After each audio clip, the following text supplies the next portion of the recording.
My dad yelled at me and said I wasn't important anymore. He didn't want me in our house ever again.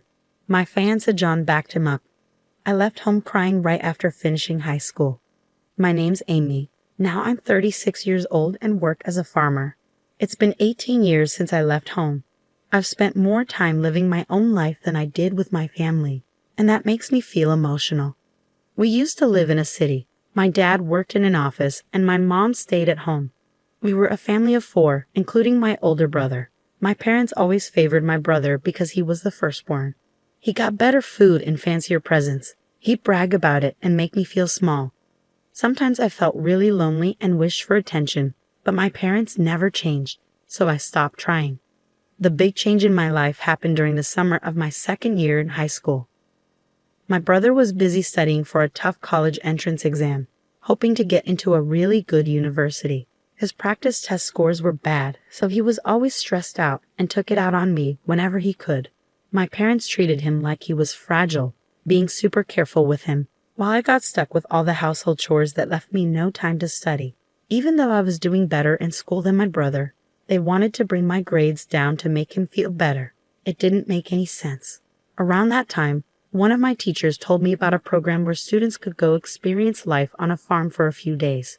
We'd stay with a family who owned a farm, help with harvesting vegetables, cook together, and just live like country folks for a bit. Despite my family troubles, I decided to join the program.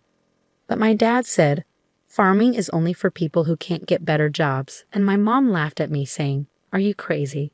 You want to do manual labor and get all dirty?" But I didn't listen to them and used my own money to sign up. It was the first time I stood up to my parents, and it turned out to be a great decision.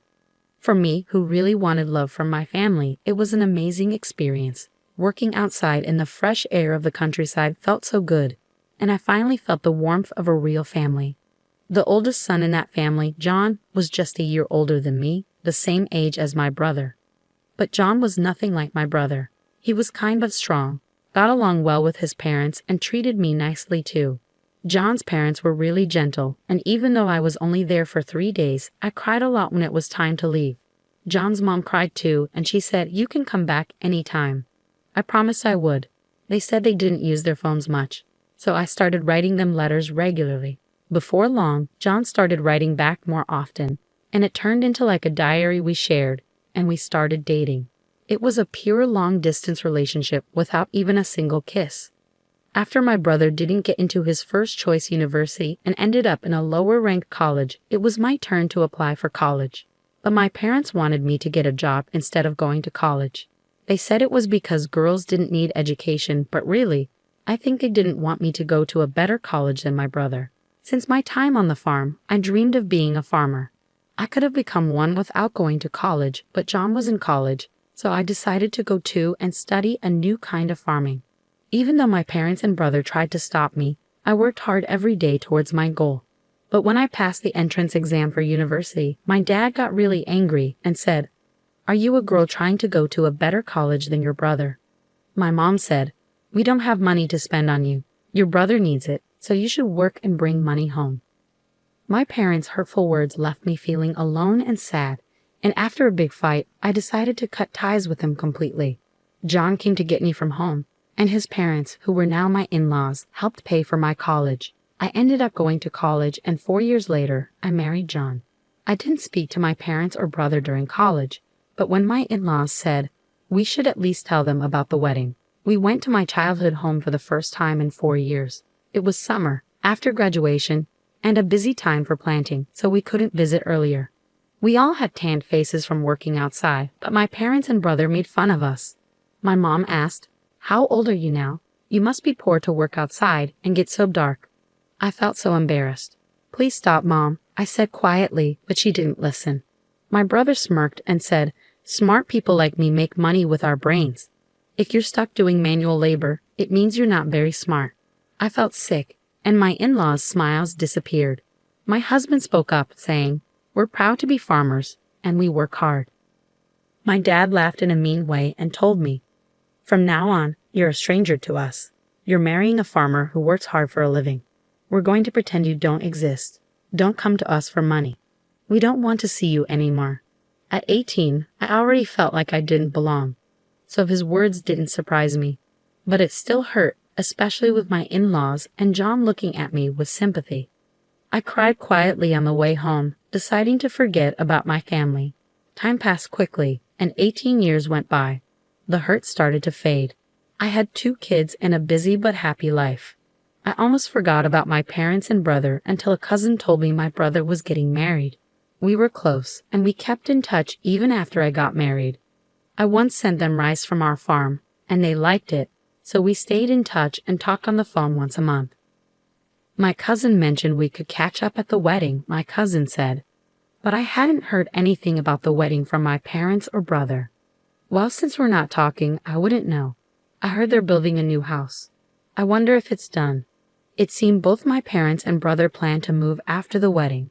My cousin knew about the problems between my parents and me, but they probably assumed I'd still show up at important family events. After the call with my cousin, I impulsively called my mom's cell phone. But all I got was a message saying, "This number is no longer in use." I tried calling my father next, but got the same automated message again. Did they change their numbers? I didn't have my brother's number, so I couldn't call him. With shaky hands, I dialed the landline for our family home, and someone picked up. "Hello." It was my brother. "It's Amy. I heard you're getting married and moving."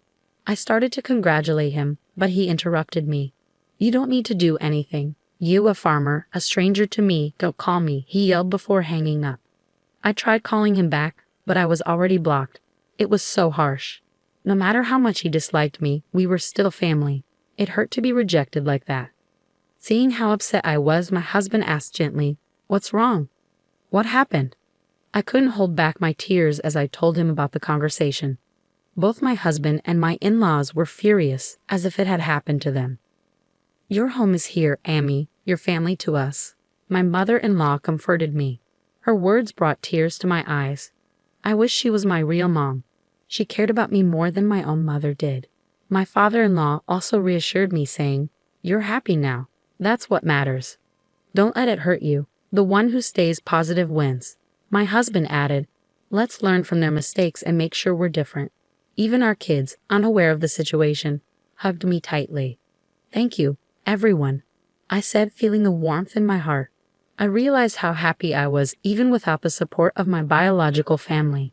But things changed dramatically when my business was featured on national TV. My in-laws were big grain farmers in the American Midwest. They grew lots of fruits and veggies, but some didn't meet standards. I studied food business in college and figured out how to sell the produce that wasn't perfect. I started an online business selling jams, juices, and pickles made from those fruits and veggies. With support from the local farmers union, my business became a hit. Moms loved our safe, homegrown food, and seniors enjoyed the homemade pickles. I hired young women who, like me, married into farming families and unemployed young people. The business grew to $5 million. Our success story got covered on TV. After the TV show aired, we were bombarded with calls from all sorts of people. We got orders, questions, offers for deals, and requests for interviews. Both the company phone and my personal cell phone wouldn't stop ringing. So when I got a call from an unknown number, I answered without thinking. To my surprise, it was my brother. I figured he must have seen the TV feature and heard about my success. But without much of a hello, he said, "I'm thinking of starting a business. Can you lend me some money?" "Excuse me?"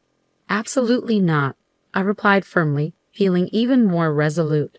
I coldly rejected his request and hung up. But he called again. "Stop arguing and give me the money. If a woman like you can start a business and make money, I'm sure I can do it too," he shouted relentlessly. "That's not how someone asking for a loan should act," I responded, baffled by his confidence. It was ironic because he was the one who had called me a stranger, just a simple farmer. Ignoring his request, I asked something that had been bothering me. "By the way, who decided not to tell me about the move?" "Huh. Obviously it was me, my wife. She's a city girl, you know. The moment I mentioned you, she suggested we cut ties. So that was the reason." I didn't want to hear more, so I hung up and blocked his number. It seemed like my brother's wife, whom I'd never met, had a similar attitude to my brother and parents. Realizing that my brother had seen me on TV probably meant my parents had too. A few hours later, I received another call from an unknown number, but it turned out to be my father. "Why are you in charge? Did you take a man's job?" he demanded. I replied, "Well, both John and my father-in-law are deeply involved in the farming business, so it's only natural. In fact, large-scale consolidation has become advantageous for somewhat larger farms. My father-in-law is the president of the local agricultural association, and John has incorporated his share as an in-law and is now the president of that corporation." Perhaps my explanation convinced him, because then he asked, "Why haven't you been in touch?" Feeling stunned, I replied, "You're the one who disowned me. I'm ending this conversation now." And I hung up and blocked his number. A few minutes later, my mother called. "Why won't you lend money to your brother? You're making $500 million a year, aren't you? Send money home. We're your real family. Have you forgotten all we've done for you, raising you up? Give us at least $300 million, or at least $250 million. My mother was the most aggressive of all.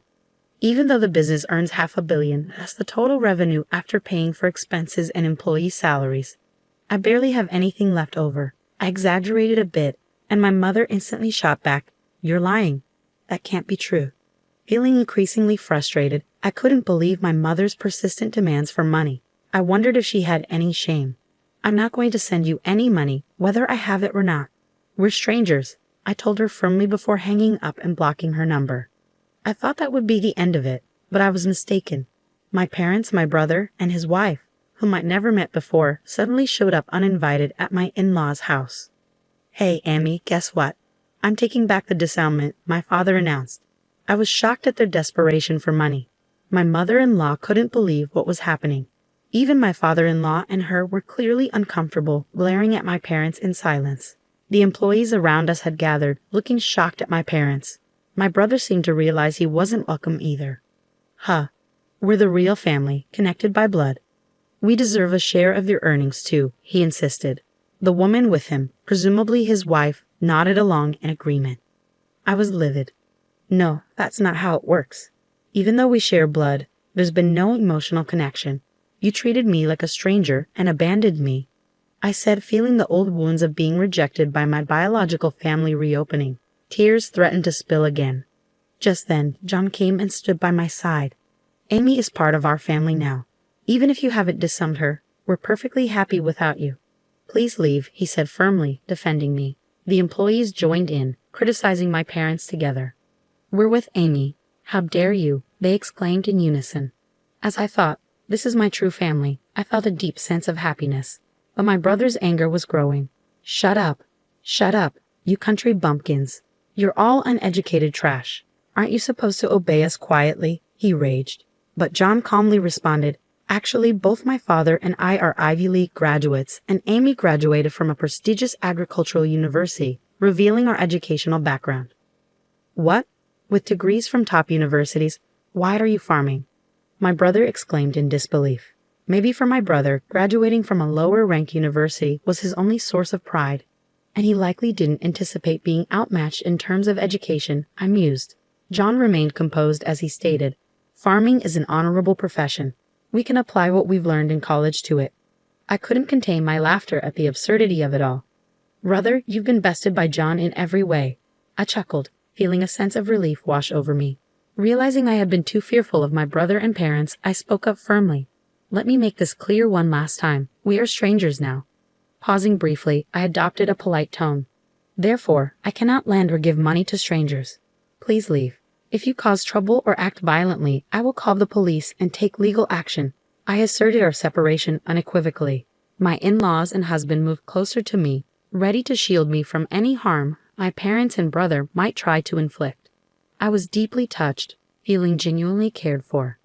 The employees also joined in, shouting at my parents, "Get out of here. Go home."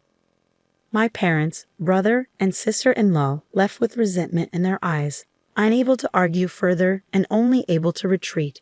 Later I heard from my cousin that my brother and parents tried to get rich quickly by starting a business with borrowed money instead of asking me. But their arrogance led to a major failure. Now they're on the brink of bankruptcy, but I've cut ties with them, and I have no intention of getting involved anymore.